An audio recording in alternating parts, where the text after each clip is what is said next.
was talking to my dad the other day, and obviously me and my dad are in a position now where we can have any kind of conversation underneath the sun. Anything. Women, marriage, religion, anything, yeah?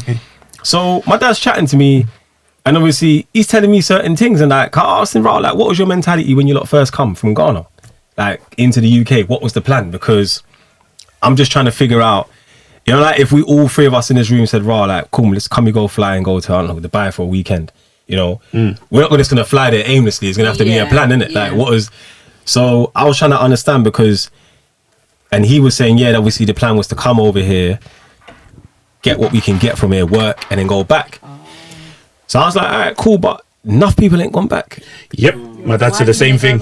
Right. And I said to him, why didn't you go back? And he got comfortable. My dad, one thing I love about my dad's very open and honest. Even if he knows that it's not the right time to be.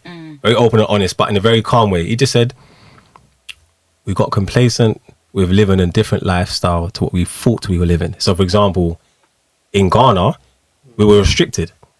We weren't really kids. We were young adults from the age of however. So we never really had a childhood. We never really had certain things.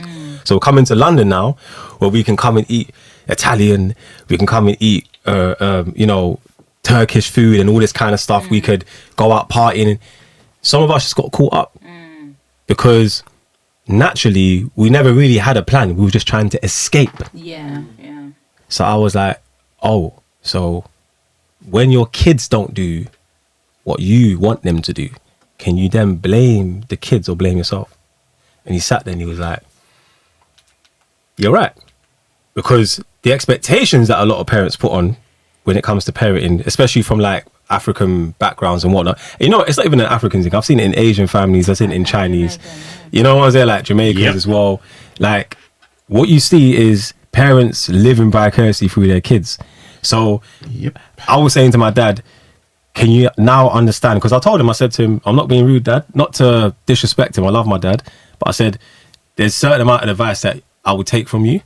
And there's a certain amount of advice that I would take from someone else or just learn.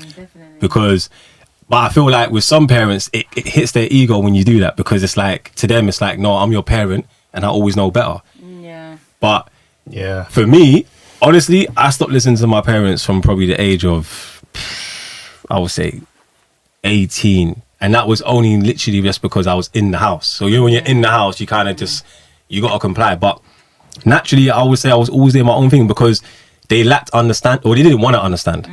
To them, it was like, no, read your books. And I'd be like, all right, cool, which one? Well, then that's where the issue is, because your parents